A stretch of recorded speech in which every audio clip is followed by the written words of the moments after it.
gentlemen, before I go on to the immortal memory, I would just like to thank some people. I'd like to thank Willie, who's head of the catering staff. I'd like to thank Connie, Annette, Amy and Nilda, who served up the meals. I'd like to thank Andrew, who is the guy that's got to do with catering, the guy that carried out the haggis.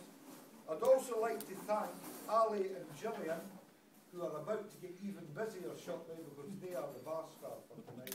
If you put your hands together.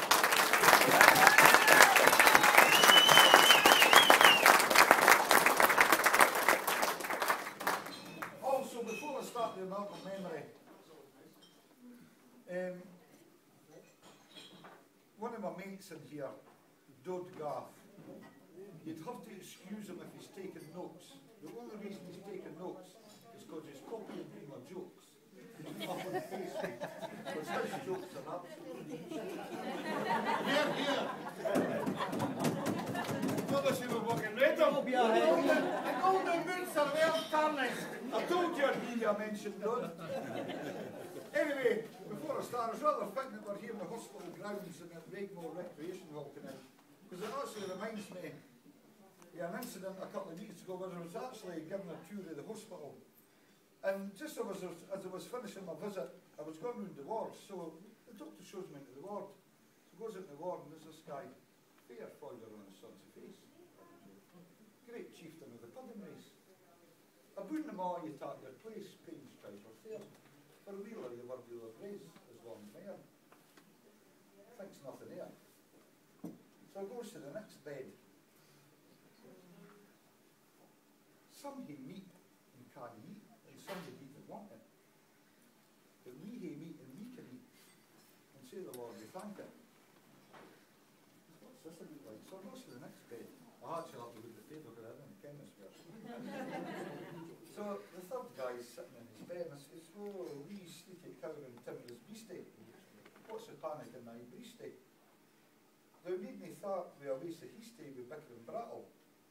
I would be late to run and chase thee with murder and prattle. Again, I'm kind of perplexed here, so I says to the doctor, what is this, a mental ward? He says, no, it's a lungs unit.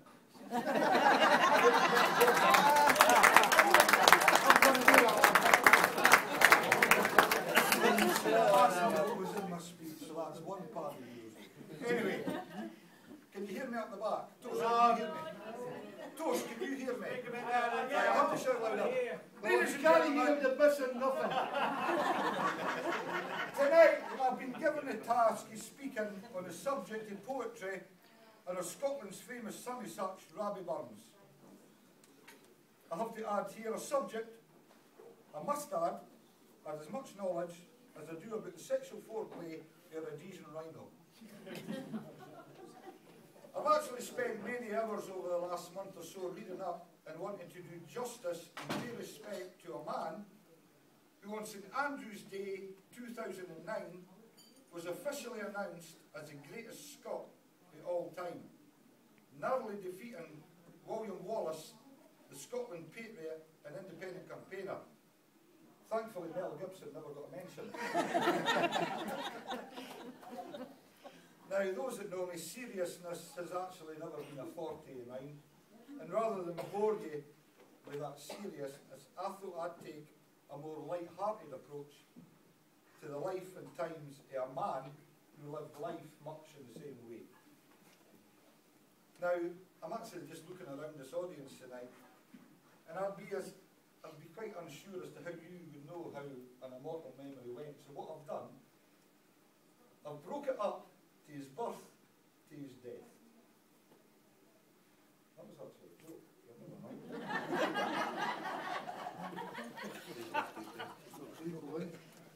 We have other poets, other writers and other heroes, yet we do not afford them the veneration that we afford Robert Burns.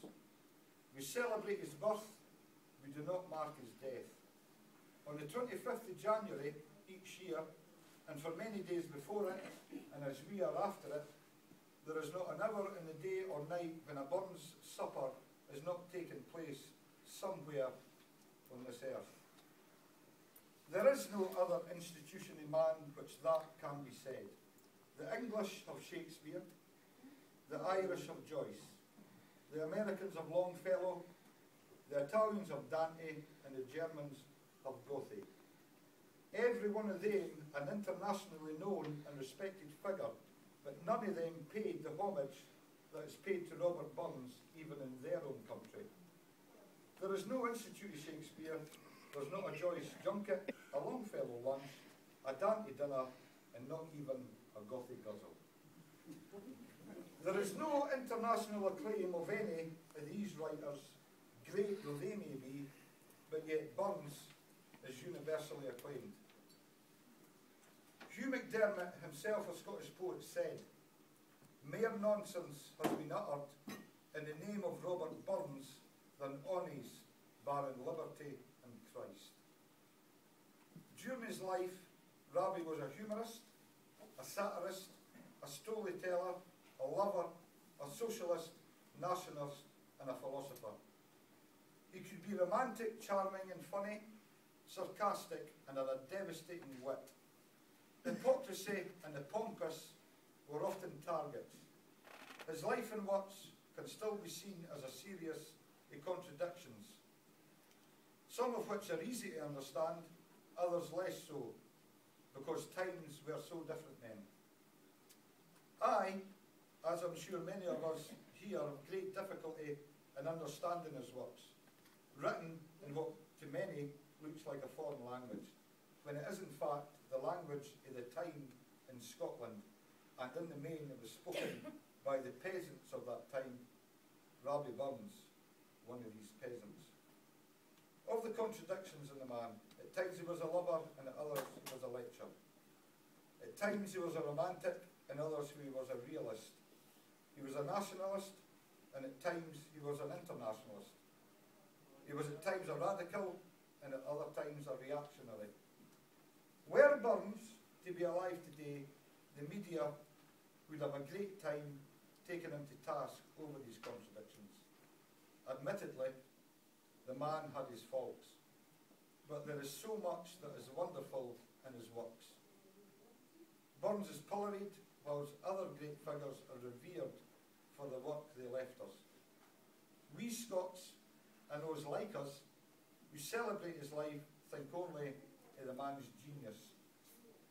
His ability to paint beautiful pictures with words, with a wonderful command of the language, no doubt nurtured by his own appetite for quality literature, having had the basics of grammar and spelling drummed into him by his father. Something sadly lacking in one of our number tonight. No names. Okay. His summing up of the hypocrisy is beautifully penned in a variety of poems, and none better than in Holy Willie's Prayer, which I'm now about to recite, hopefully.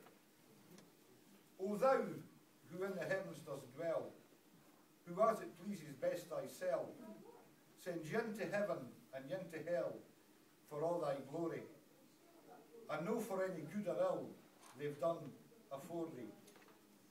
I bless and praise thy matchless might, when thousands thou hast left in night, that I am here afore thy sight for gifts and grace, a burning and a shining light to all this place. What was I or my generation, that I should get sick exaltation? I what deserve most just damnation for broken laws, 5,000 years ere I my creation through Adam's cause. When from my mother's womb I fell, thou might have plunged me into hell, to gnash my gums, to weep and wail in burning lakes, where damned devils roar and yell, chained to their stakes. Yet I am here, a chosen sample, to show thy grace is great and ample. I am here a pillar o' thy temple, strong as rock, a guide, a buckler, and example to all thy flock. O Lord, thou